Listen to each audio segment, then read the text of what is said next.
The night was heavy with smoke and confusion as orders were relayed through the static-filled radio, and Captain Morgan, a Black Hawk pilot with years of discipline in his veins, felt the weight of command pressing on his chest, yet the voices screaming for help from the valley below cut deeper than any order could, and he knew something was terribly wrong, but he could not yet move without breaking rank every word over the radio. A mix of panic and precision, every cry a thread pulling at his conscience. As he scanned the instruments and the dark sky ahead, the wind whipping through the open vents carrying the smell of fuel and ozone, and he realized that time itself seemed to stretch, bending like light over water. Every heartbeat a warning that the line between life and death had thinned to a razor edge. Morgan looked at his co-pilot, his face illuminated by the soft glow of the cockpit lights. And for a moment he saw fear mirrored back at him.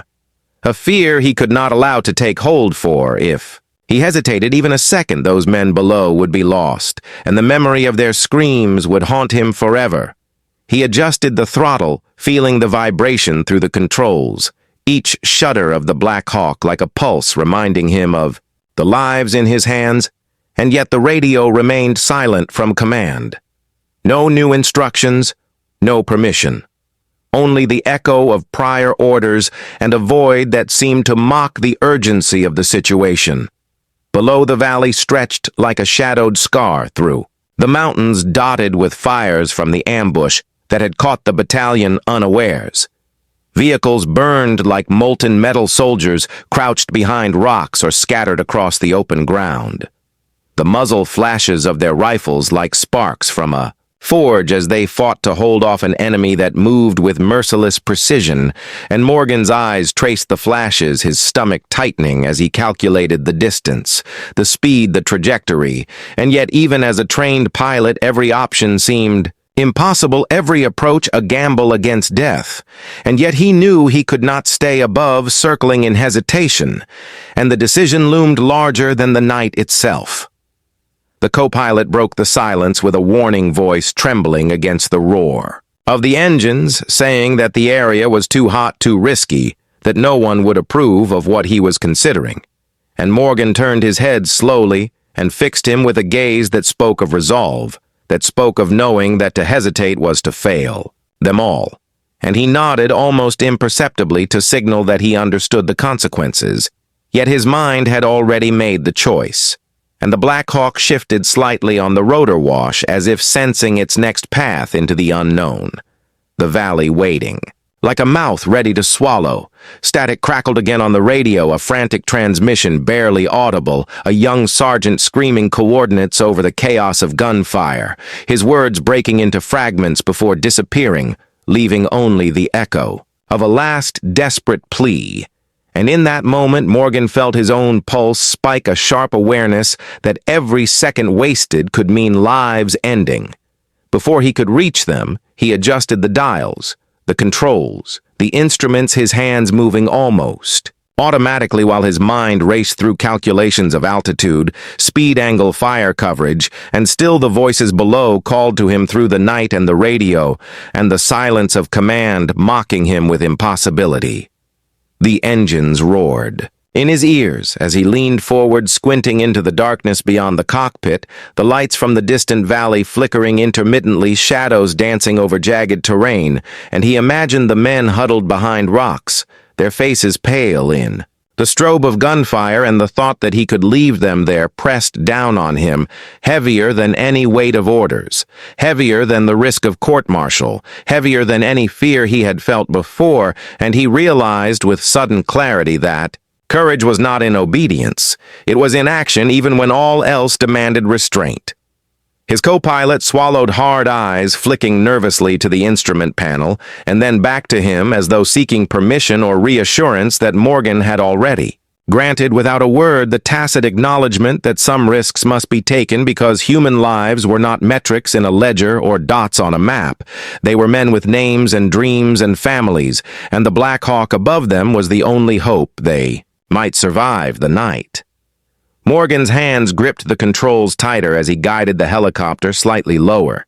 the wind pushing against the fuselage, the rotors slicing through the air with a violent rhythm and every flicker of light from the valley. Below seemed to sharpen with urgency the cries from the radio now mixed with explosions and the distant shouts of men caught in a fight.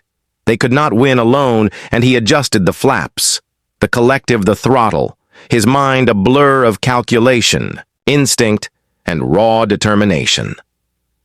The darkness pressed closer through the windows of the cockpit, and for a moment the Black Hawk seemed suspended in a void between orders and morality, between duty and humanity, and Morgan realized that he had already crossed the line in his own mind, the line that could not be uncrossed. He traced the flashes on the valley floor, plotting the fastest path, the safest approach, and yet knowing in the back of his mind that there was no safe path, only better or worse. Chances of survival and every man left behind would mark the cost of hesitation.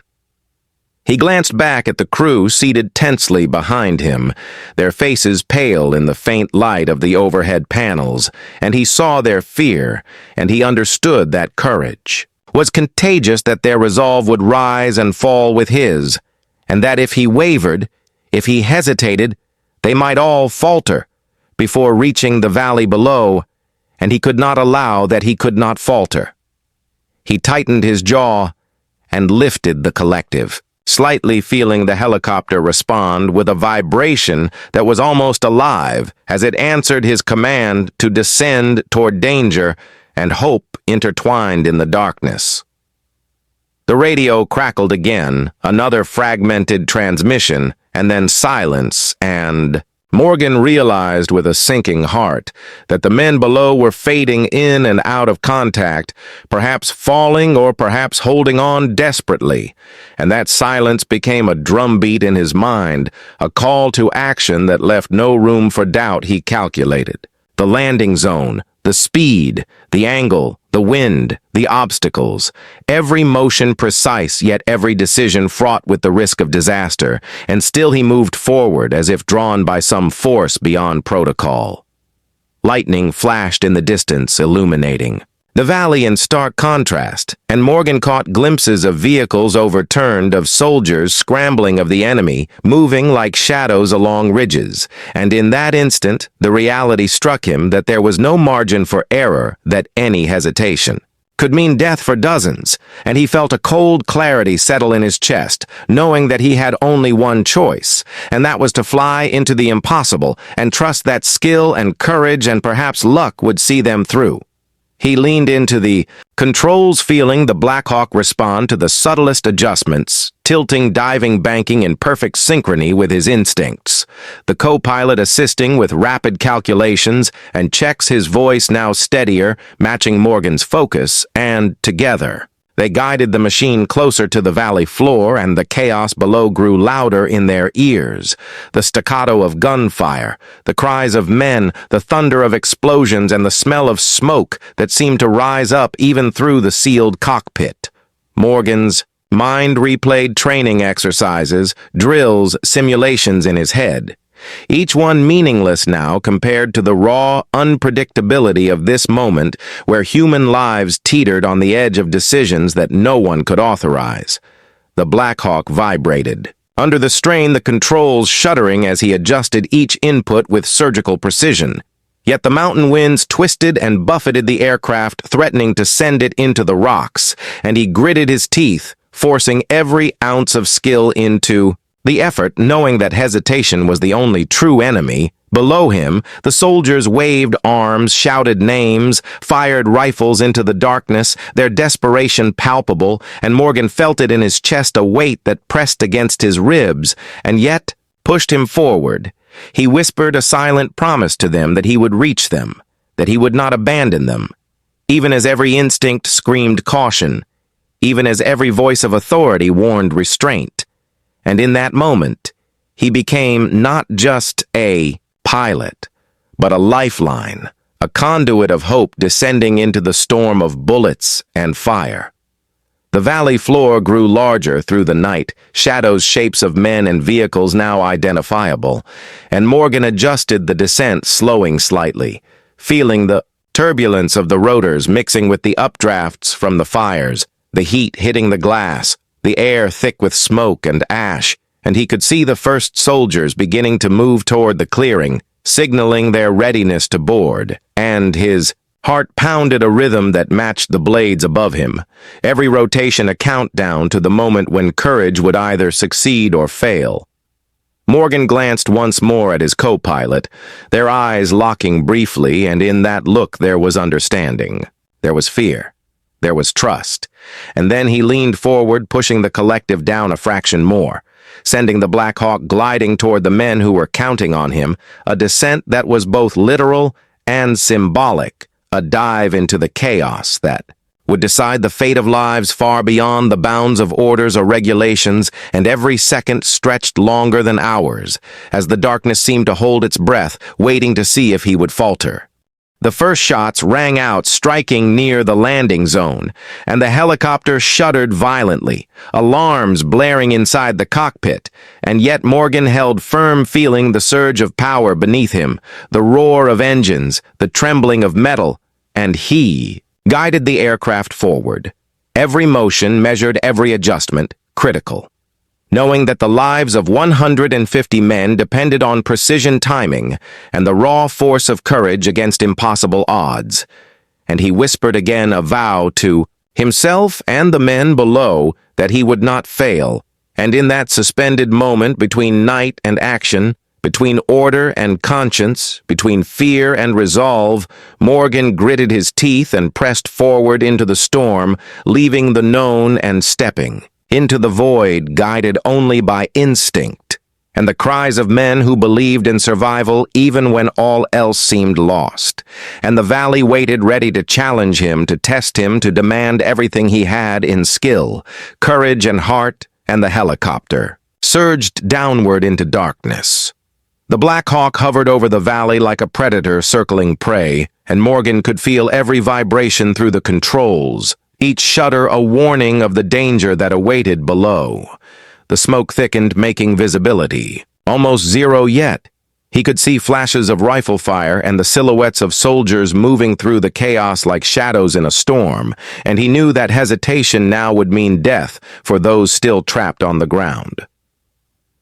The first group of men rushed toward the clearing, their eyes wide with terror, their weapons swinging in panic as they scrambled onto the ramp, the Black Hawk trembling beneath their weight, and Morgan adjusted the throttle carefully, keeping the craft steady as rounds struck. The fuselage sparks flying, and the co-pilot called out warnings over the roar of the engines. But Morgan only tightened his grip, forcing the machine down into the clearing with a precision born of desperation and instinct. Gunfire erupted around them as enemy positions seemed to multiply. With every second, the helicopters shadow-casting panic and confusion among the soldiers below. Morgan ducked instinctively as tracers zipped past the cockpit, brushing the hull, and he felt the heat of the night mingling with the roar of engines and the metallic scent of burning oil and gunpowder filling the cabin, and his heart hammered in time with the rotor blades, every beat a reminder that survival depended on speed, precision, and sheer courage. Soldiers scrambled aboard, dragging wounded comrades across the dirt, and Morgan could see the fear etched on their faces, yet also a glimmer of hope, knowing that salvation was only a few feet away. And still the enemy fired relentlessly each impact, a jolt through the helicopter.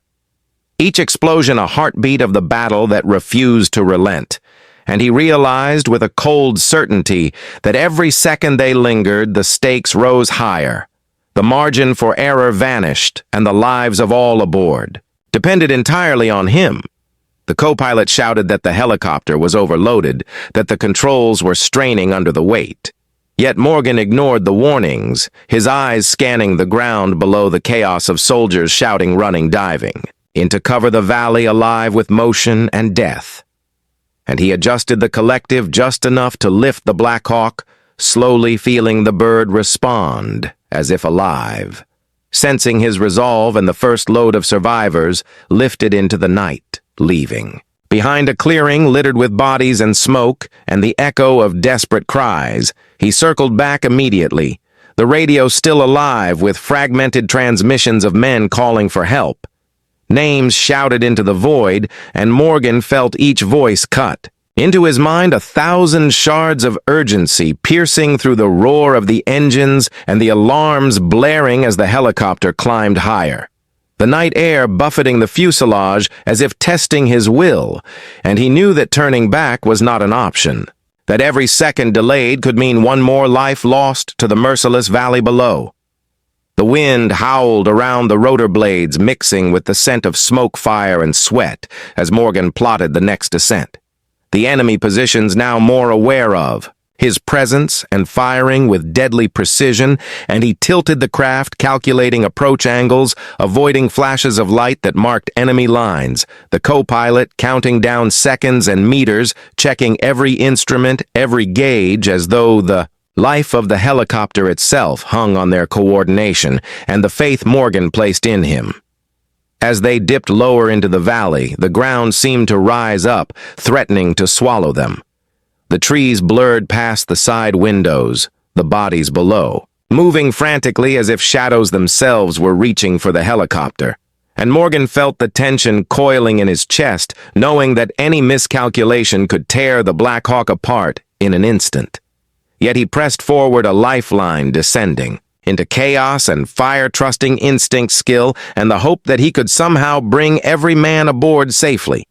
The first few soldiers leaped onto the ramp, their hands gripping anything solid, their eyes wide in panic and relief at once. And Morgan adjusted the cyclic to compensate for the uneven weight, the helicopter tilting slightly, but remaining steady through careful micro-adjustments as tracers zipped past the open cockpit sparks, landing dangerously close, and he felt each vibration resonate through his body, warning him that the next few minutes could decide the fate of all aboard and the lives of those still left behind. A wounded soldier fell against the ramp, and Morgan cursed under his breath, signaling for the crew chief to help as the Black Hawk lurched slightly under the added weight, and the enemy fire intensified as if sensing the vulnerability, sending rounds to strike dangerously close, and he felt sweat run down his forehead, the heat of the battle and the engines blending into a single pulse of life and danger, and the voices of men screaming names and orders and pleas echoing in the cabin like ghosts of desperation. The co-pilot called out warnings again. Engine temperature rising, hydraulic pressure, fluctuating fuel dropping dangerously low. Yet Morgan ignored the technical alerts, his eyes fixed on the ground. The men still moving toward the clearing, waving frantically, and he tilted the Black Hawk just enough to give them a path as the machine groaned under the strain, and the world seemed to shrink down to the valley, the soldiers and the helicopter, and the unspoken promise that no one would be left behind if he could help it. He counted the survivors already aboard and felt a pang of fear, realizing that nearly half the battalion was still pinned down the clearing behind them, now a target of concentrated enemy fire, and he knew that to turn back to base was to leave men to die.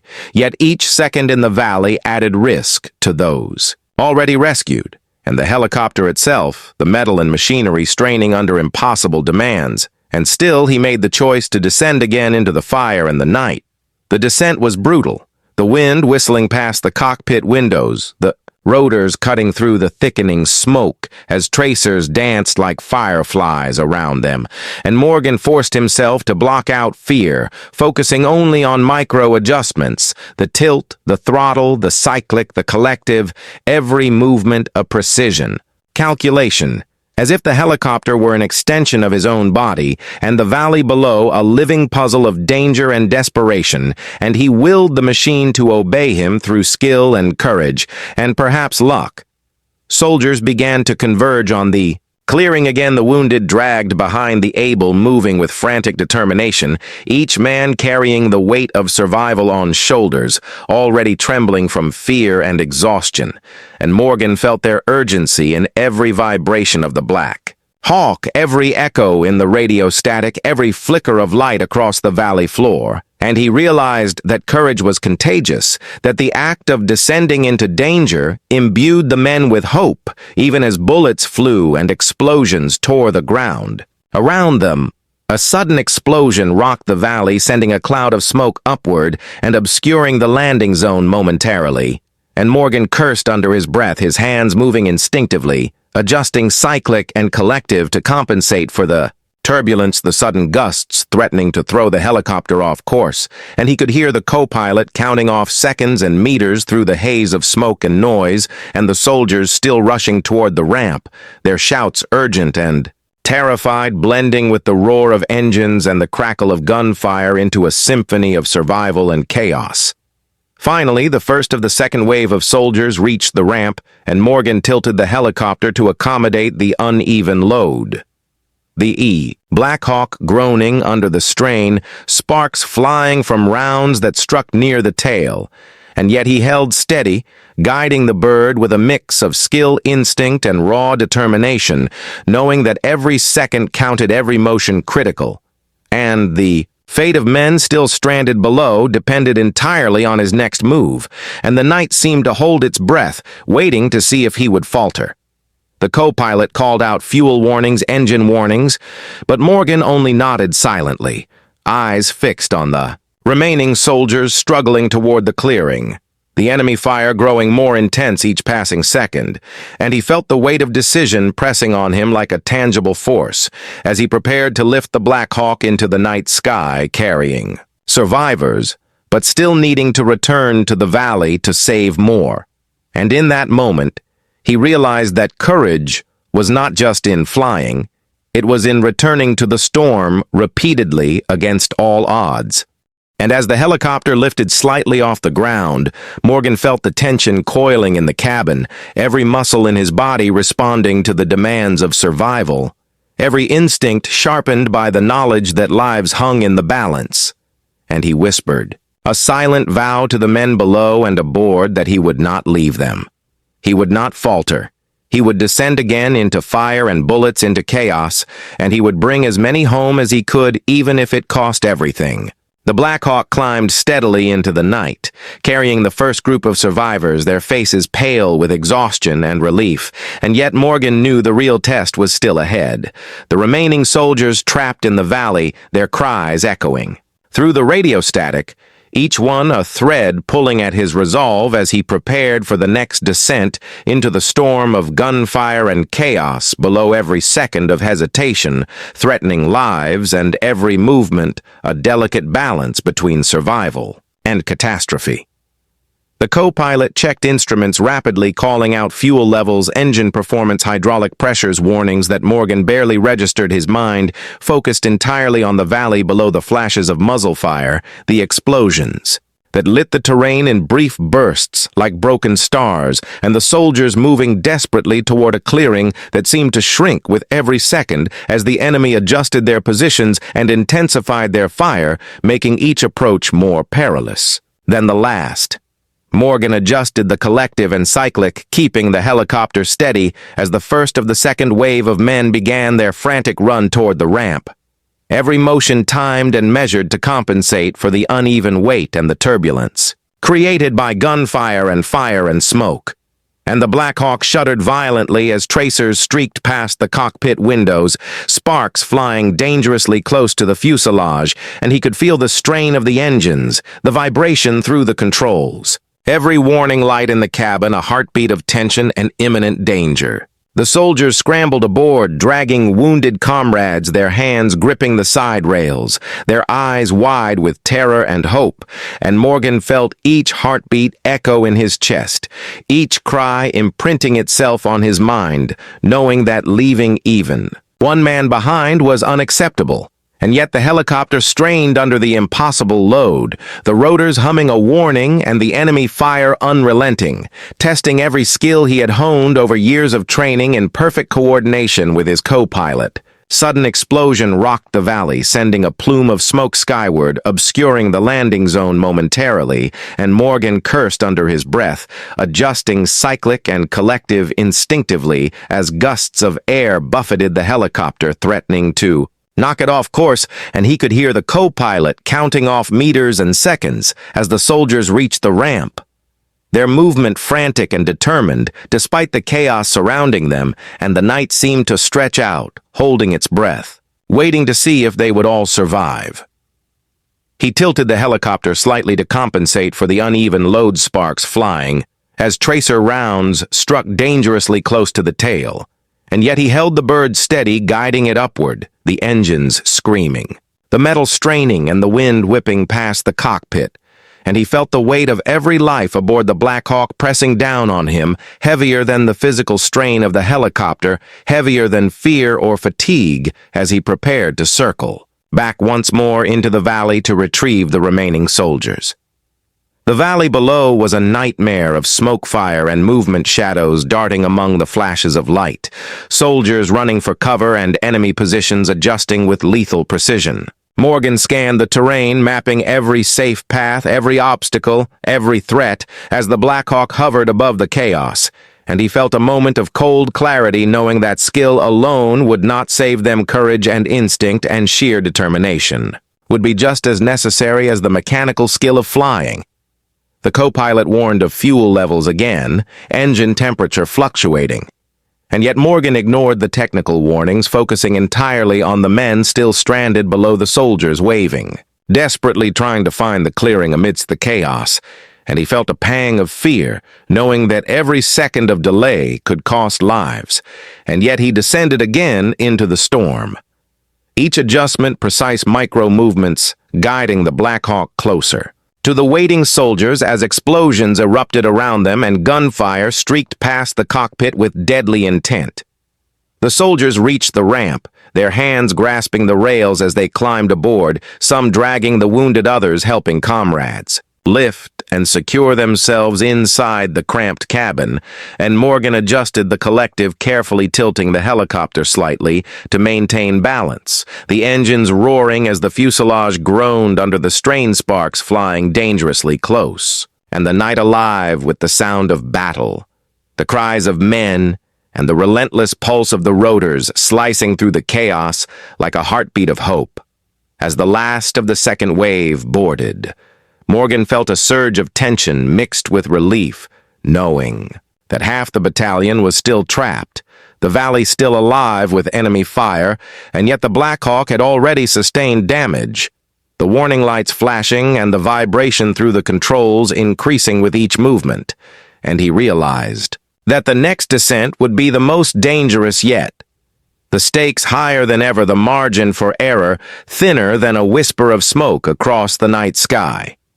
He signaled the co-pilot, preparing for another circle over the valley, the engines straining, as they climbed higher to gain a vantage point, and Morgan scanned the terrain below, mapping every safe path, every threat, every hiding spot, the soldiers desperate and moving through fire and smoke, and every second counting against them, the tension. In the cabin, palpable the weight of responsibility pressing down on him, heavier than the combined weight of the helicopter and its passengers. The radio crackled with fragmented cries, the voices of men calling for help.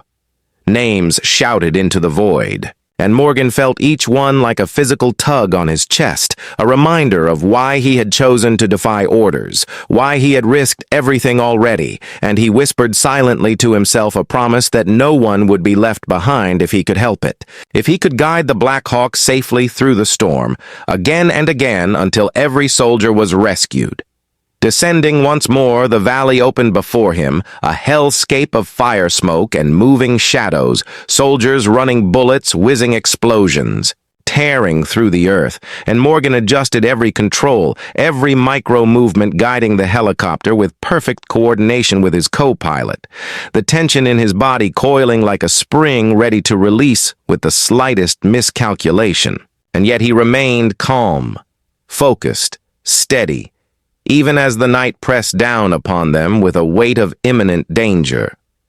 The soldiers reached the clearing again, moving frantically toward the ramp, some falling, others dragged by comrades, their faces etched with fear and determination, and Morgan tilted the Black Hawk just enough to accommodate their uneven weight, the engines straining, alarms blaring, and sparks flying dangerously close to the fuselage, and he felt the pressure of every life aboard pressing against him, and he gritted his teeth, knowing that courage and precision and sheer will were all that stood between survival and catastrophe. As the last of the remaining soldiers clambered aboard, the Black Hawk groaned under the impossible, Load every vibration, every alarm, every shudder, a reminder of how close they had come to disaster. And yet Morgan held the bird, steady, feeling a surge of relief tempered with the knowledge that the night was not yet over, that the journey back would be fraught with danger. The valley still ablaze with fire and enemy, fire still active, and he adjusted the controls carefully, preparing to lift them all out of the hell below. The engines roared to life as they climbed higher, the Black Hawk responding to every micro-adjustment, every tilt, every push and pull. As Morgan guided it away from the valley, the wind howling around the fuselage, the rotors slicing through the night air, and he felt the eyes of every man aboard on him, the silent prayers, the whispered thanks, the desperate hope that had kept them moving, and he realized that courage was not a single act. It was repeated action, repeated defiance of fear against impossible odds, and he had done it again. And as they gained altitude and the valley stretched beneath them, the fires burning and shadows moving still below, Morgan exhaled slowly, knowing that this was not the end, that the night would not yet release its grip on them, that danger still lurked with every passing second. And he whispered again to himself, a vow that he would see them all safe home, even if it meant defying every order, every limit, and risking everything he had fought to preserve.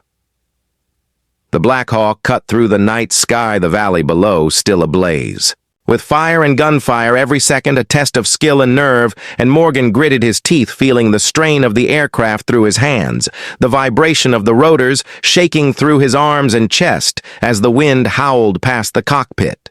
Windows carrying the acrid scent of smoke and gunpowder, and the cries of men clinging desperately to life. The co-pilot called out warnings, engine temperature rising, fuel, dropping hydraulics fluctuating, and Morgan only nodded silently, his eyes scanning. The valley below, the shadows of enemy positions shifting like ghosts, the muzzle flashes of rifles marking danger, and the movement of soldiers still pinned down. A reminder that the rescue was far from over, and every second of hesitation could cost lives.